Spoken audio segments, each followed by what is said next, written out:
오늘은 제목이 언약이 담고 있는 의미라는 제목으로 우리 말씀 함께 나누기를 바랍니다. 오늘날 우리가 살아가는 시대를 한마디로 신용사회라고 부릅니다. 신용사회라는 것은 서로 간에 신용이 지켜져야 하는 그런 것을 뜻하는 그게 언약, 약속이죠. 만약에 신용사회에서 신용을 잃게 되면 그 사람은 뭐 누가 뭐라고 하지 않아도 그 사회에서 살아남을 수가 없습니다. 그래서 신용은 때로는 다른 말로 빚이다.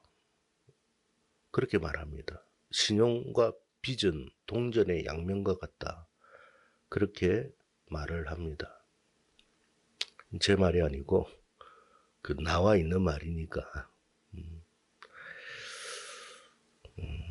왜냐하면 이 신용이라는 것이 돈이나 상품을 서로 빌려주고 빌리면서 일정 기간 후에 수수료나 이자를 덧붙여 갚기로 약속하는 상황을 말하는 것이기 때문에 장래의 어느 시점에 그 대가를 치를 것을 약속한다. 그래서 현재의 가치를 얻을 수 있는 능력이라고 일컫고 있습니다. 그러니까 신용하면 빚이다 이 말이에요. 우리가 신용사회 하니까 크게 생각 안 하고 지나칠 때가 있는데 우리가 신용카드하고 카드를 쓸 때 어떻게 돼요? 그게 빚이 되는 거죠. 똑같은 이치입니다.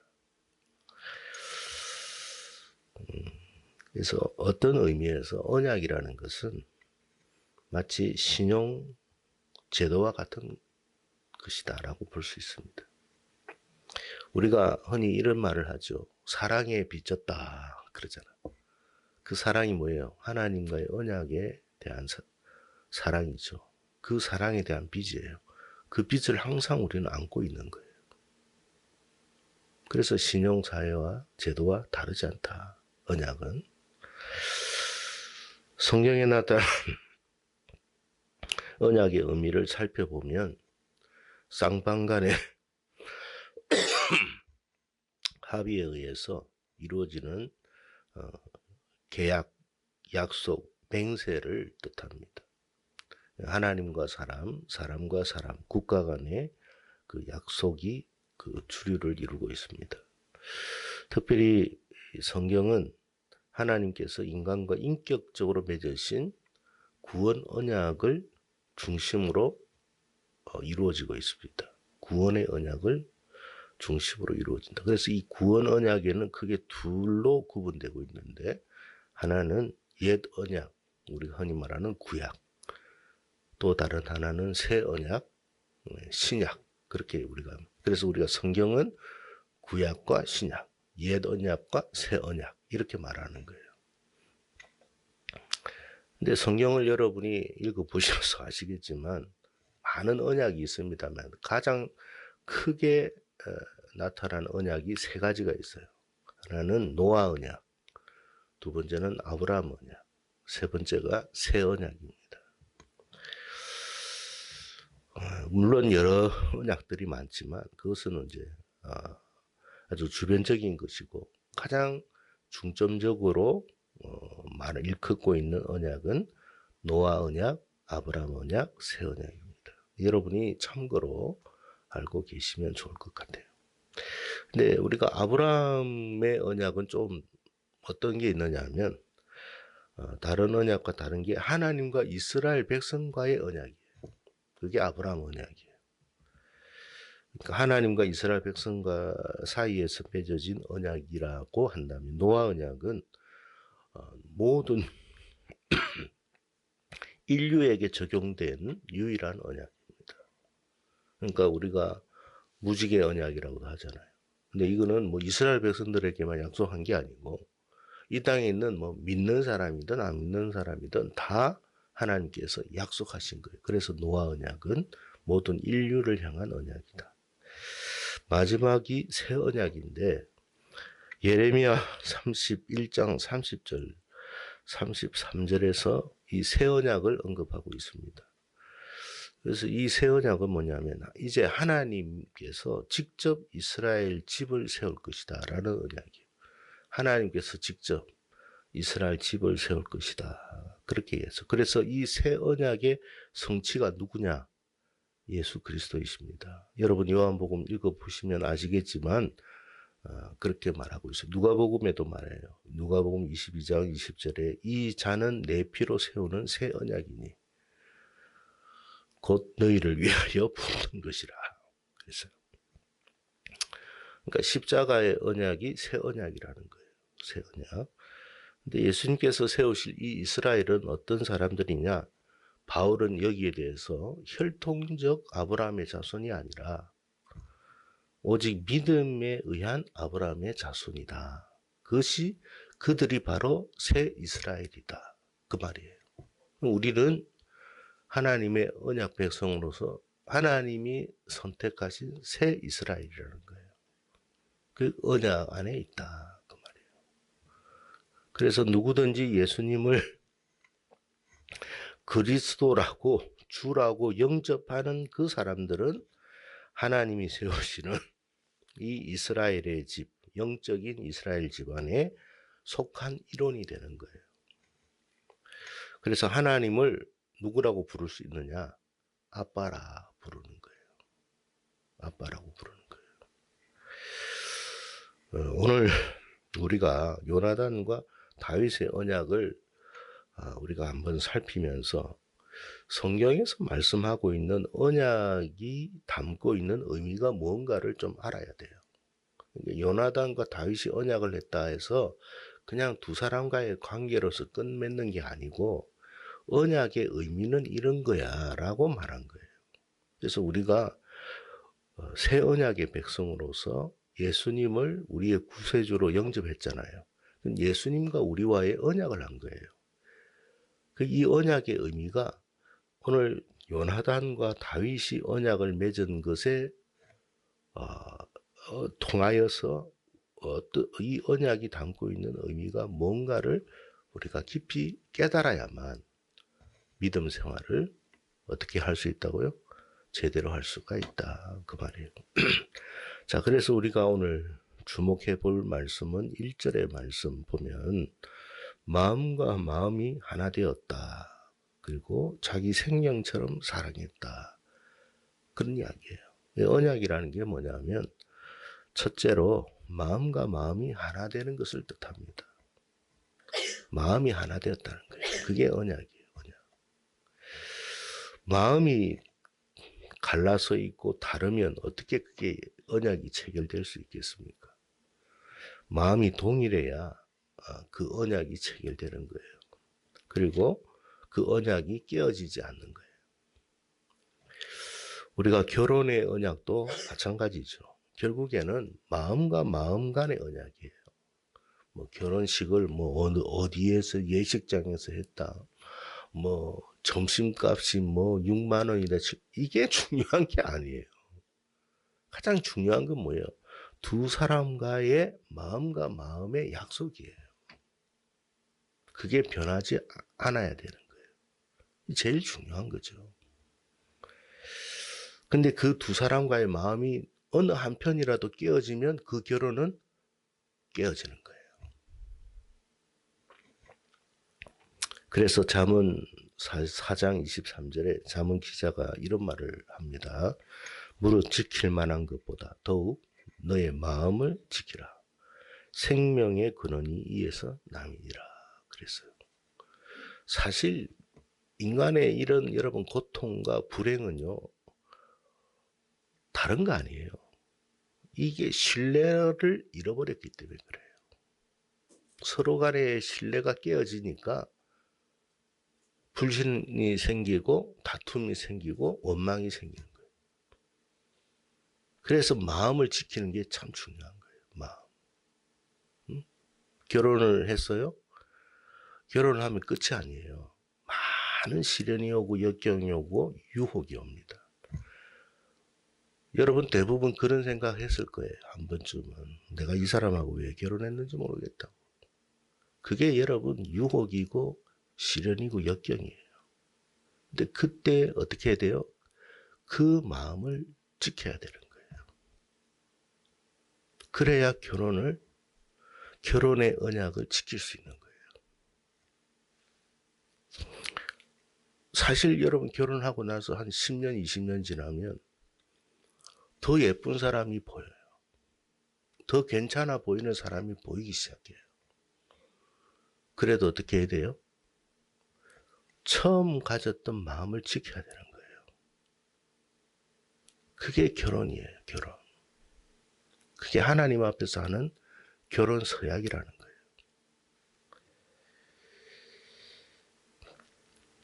다윗과 요나단의 우정이 참으로 아름다운 이유는 뭐냐면 두 사람 사이에 여러 많은 역경들이 있고 어려움들이 많았습니다만 끝까지 변치 않고 지켜갑니다. 그게 다윗과 요나단의 언약이에요. 근데 이 언약이 하나의 모형과 같은 거예요.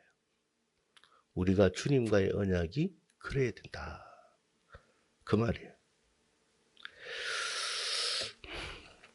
그런데 마음이 자꾸만 흔들리고 유혹을 받다 보니까 사실은 하나님 편에서는 마음이 흔들리지는 않는데 우리가 마음이 자꾸 흔들려. 그래서 여러분 하나님과 우리 사이의 언약이 깨어지는 이유가 그것 때문에 그런 거예요. 이스라엘 백성이 왜 여러분 구약시대 때 그렇게 여러분 불행한 길을 갔느냐.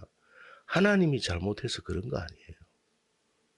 이스라엘 백성들이 자꾸만 다른 데 한눈 팔다 보니까 언약이 깨어지고 결과적으로 그런 비참한 현실이 일어나게 된 거예요. 하나님 앞에 믿음 생활 잘 하겠다고 우리가 약속을 하지만 참 죄송한 이야기지만 며칠을 못 가요. 그렇게 호되게 당하고 하나님의 은혜로 돌아와도 그 마음을 지키지를 못해요.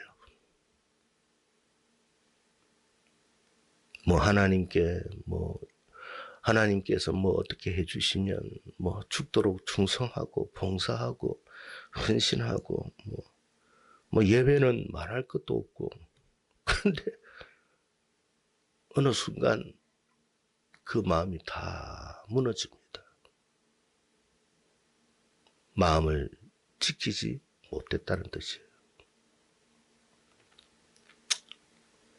그러면서도 우리는 어떤 마음을 가지느냐면 나는 하나님을 그렇게 대하고 있으면서도 하나님은 그럼에도 나를 사랑해 주시겠지.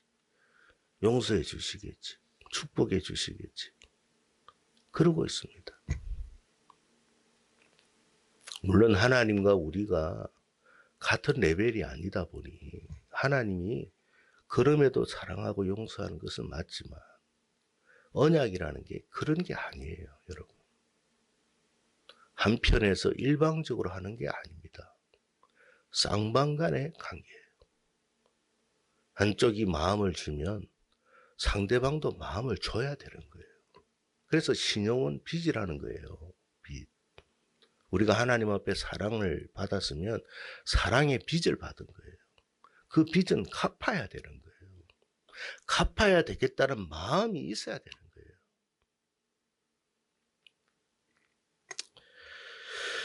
물론 사람이다 보니 연약하고 실수할 수 있죠. 때로는 약속을 지키지도 못할 수도 있습니다만 그러나 이것이 습관화되면 안 됩니다. 반복이 되면 진정 마음을 다한 언약을 우리가 했다고 말할 수가 없는 것입니다. 그래서 잠언 기자가 뭐라고 이야기하느냐 아까 이야기했습니다만 무릇 지킬 만한 것 중에 네 마음을 지켜라. 돈을 지키고 명예를 지키고 네 나름의 건강을 지키고 다 좋은데 야 네가 하나님과의 언약을 제대로 마음을 지킨다면 그거는 다 하나님이 알아서 보장해 주시는 거야.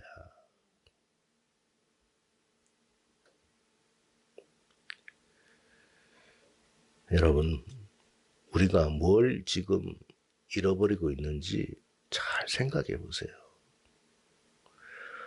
하나님을 향한 내 마음이 변치 않도록 기도하십시오. 그게 제일 중요한 거예요. 그러면 하나님 편에서 다 해주십니다. 두 번째는 언약이란 서로를 생명처럼 사랑하는 것이다.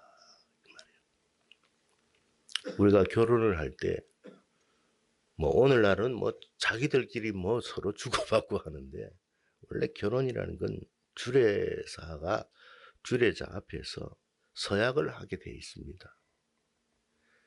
주례자가 이런 말을 하죠. 검은 머리 팥뿌리가 되도록 누가 누구를 사랑하겠습니까? 사랑할 것입니까? 죽음이 서로 갈라놓을 때까지 슬플 때나 기쁠 때나 아플 때라도 변함없이 그를 사랑하시겠습니까? 하고 묻습니다. 그때 신랑이든 신부든 주례사 앞에서 말하지만 온 하객들 앞에서 선언하는 거예요. 서약하는 거예요. 그게 결혼 언약이에요. 근데 오늘날 보면 그 서약이 잉크도 채 마르지 않는 상태에서 이혼해버립니다.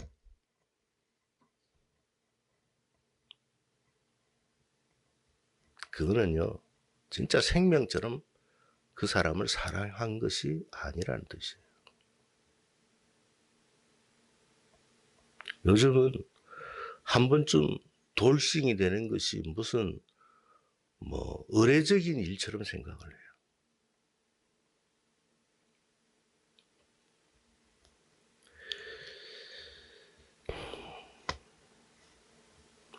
오늘 본문에 요나단은 다윗을 자기 생명처럼 사랑했다. 그렇게 기록하면서 서로 언약을 맺었다고 기록하고 있습니다. 이것이 정말 성경이 우리에게 말씀하는 주님과 우리와의 언약이 담고 있는 의미라는 거예요. 사실 여러분, 요나단은 아버지 사울이 다윗을 왜 그토록 죽이려고 했던 이유도 잘 알고 있었어요. 이유가 뭡니까? 자기에게 왕위를 물려주기 위해서 그런 거예요. 요나단이 그거 몰랐던 거 아니에요.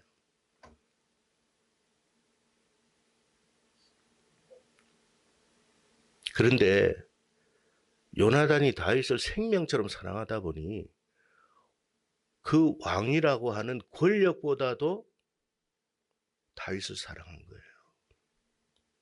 세상의 권력이나 물질이나 명예보다 주님을 사랑해야 돼요.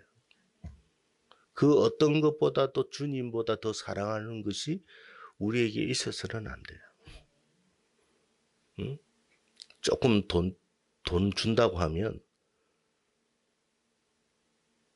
바로 뛰어나가 버리고, 주님이 우리에게 이 세상의 모든 걸 다 주실 건데 썩을 양식을 위해서 주님을 포기한다면 어디에서 생명을 얻겠습니까?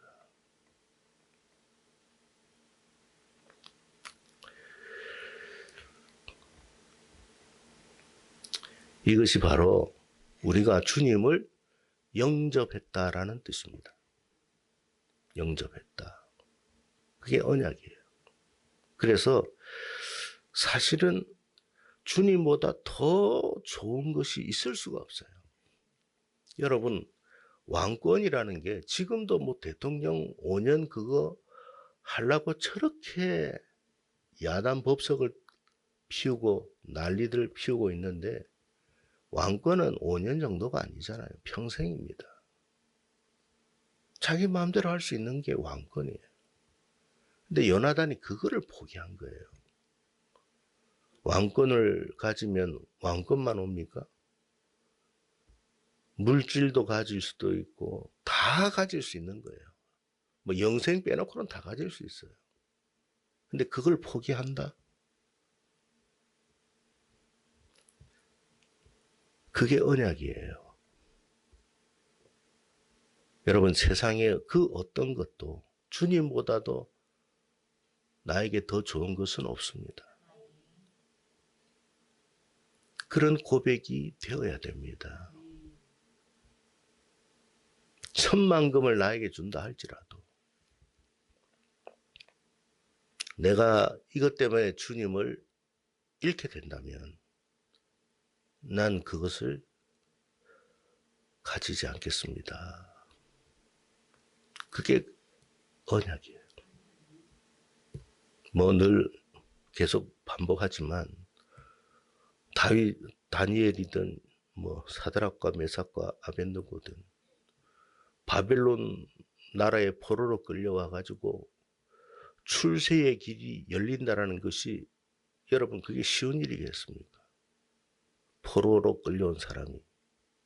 근데 여러분 출세의 길이 열릴 수 있는 그 어떤 상황에 그들은 출세를 포기하더라는 거예요. 그게 언약이에요. 근데 우리는 왕이 정도도 아닙니다. 한 돈 몇백만만 줘도 뛰어나갑니다.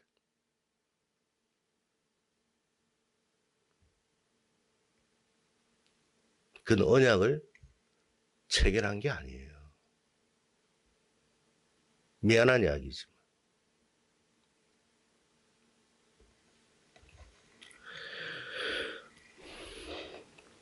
여러분, 정말 우리가 요나단의 입장에서 볼 때 세상 권력이 다 주어지는 상황에서 그 세상 권력을 다윗과 언약 때문에 포기할 수 있겠습니까?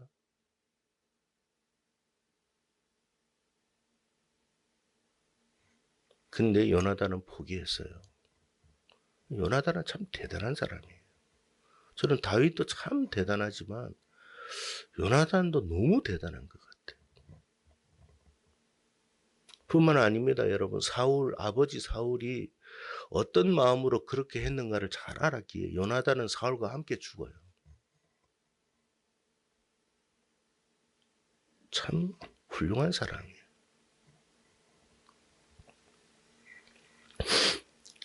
그래서 여러분 주님께서 부활하신 이후에 요한복음 21장에 보면 갈릴리 바다로 가셔가지고 제자들을 찾으면서 특히 베드로에게 질문한 게 있죠. 뭡니까? 네가 나를 사랑하느냐? 언약이에요, 언약. 우리가 요한복음을 읽으면서 마지막에 그 주님의 질문이 우리를 향한 질문이라는 것을 깨달아야 돼요. 네가 나를 사랑하느냐? 우리가 주님의 질문 앞에 무슨 거짓을 고할 수 있겠습니까? 우리 역시도 베드로처럼 내가 주를 사랑하는 줄을 주께서 아십니다. 그게 언약이에요, 언약.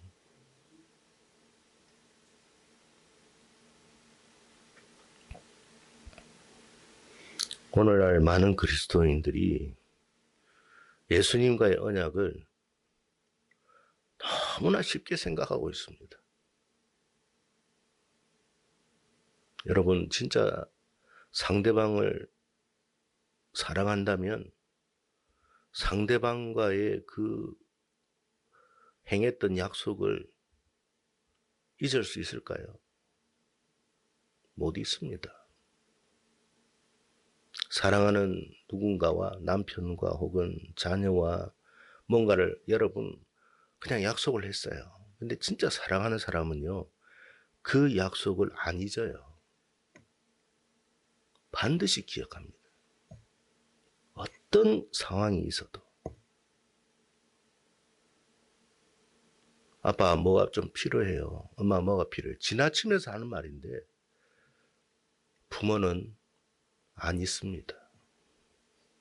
속에 담고 있어요.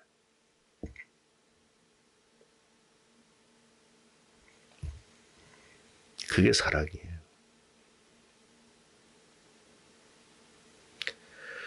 약속을 쉽게 잊어버린다는 것은 한마디로 마음이 없었다라는 뜻이에요. 요나단과 다윗은 이후에 많은 시련이 오고 역경이 옵니다만 또 아버지 사울로부터 굉장히 모진 소리도 듣습니다. 그런데 그 마음이 안 변해요. 이게 언약이에요.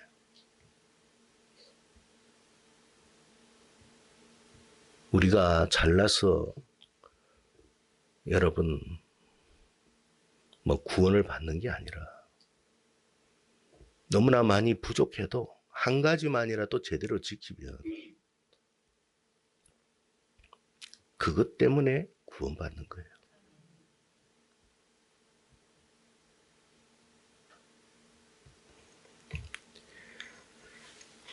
우리가 찬양 이런 옛날에 지금 우리 찬양 이런 찬양을 부르지는 않습니다만 제가 청년 때 이런 찬양 많이 불렀어요. 수고하지 않으며 어떻게 형제를 사랑하나.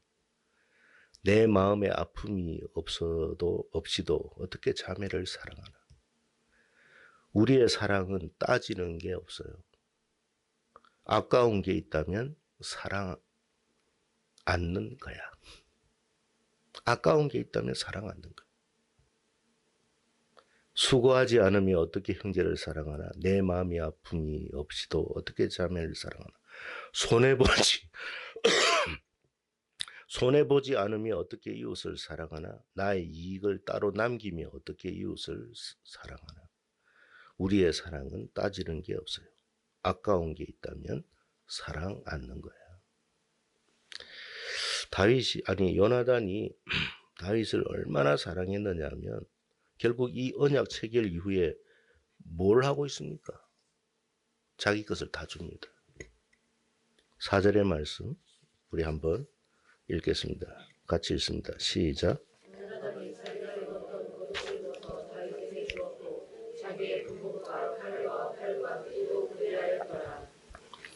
여러분 그냥 옷이다 활이다 창이다 칼이다 이게 아니잖아요. 자기의 가장 귀한 소장품 이런 거 함부로 누군가에게 주지 않아요. 근데 그걸 다윗에게 줍니다. 그러니까 다윗은 주님의 어떤 그림자와 같고 요나단은 주님을 사랑하는 성도와 같은 거예요. 우리가 세상의 명예를 얻을 수 있는 위치에 있어도 그걸 주님께로 올려야 돼요. 내가 주님을 위해서라면 그거 포기하겠습니다. 아까울 게 없어요. 다 드립니다. 우리의 시간, 우리의 물질, 헌신, 봉사 하나도 아깝지 않아요. 왜? 여러분 정말 자녀를 사랑하는데 자녀를 위해서 여러분 수고하면서 내 시간이 너무 아까워 그렇게 생각해 보십니까? 그런 생각해 보신 적 있어요? 남편을 사랑하고 아내를 사랑하면서 돈 몇백만을 쓴다 혹은 그보다 훨씬 많은 걸 써도 아깝지가 않아요. 진짜로. 어떤 마음이 드느냐? 할 수만 있으면 더 좋은 걸 해줬으면 좋았겠다. 더 좋은 걸 해주지 못해서 미안할 뿐이에요. 그게 사랑하는 마음이에요. 우리 주님께 내 마음을 다 표현해도 더 좋은 걸 드리지 못해서 죄송하다고 고백할 수 있어야 돼요. 그게 사랑하는 거예요. 그게 언약이에요. 근데 지금은 이 같은 언약을 개나 주라고 하는 시대가 되어버렸습니다.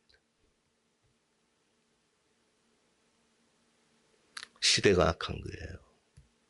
문제는 하나님의 아들들이라고 하는 사람들이 사람의 딸들의 영향을 받아가지고 다 그런 모습으로 살아가고 있더라는 거예요. 노아의 시대와 같을 것이다. 주님이 말했잖아요.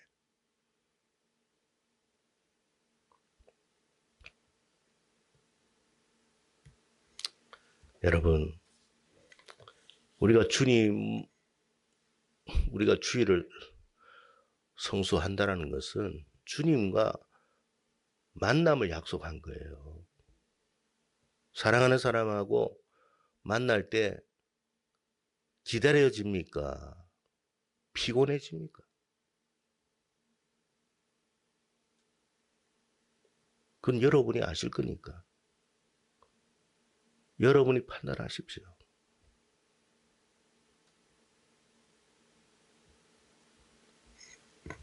진짜 사랑하면요, 기다려집니다. 일주일에 한 번 만나는 것으로 끝난다고요? 날마다 만나고 싶어요. 그래서 나중에 결혼하는 거예요.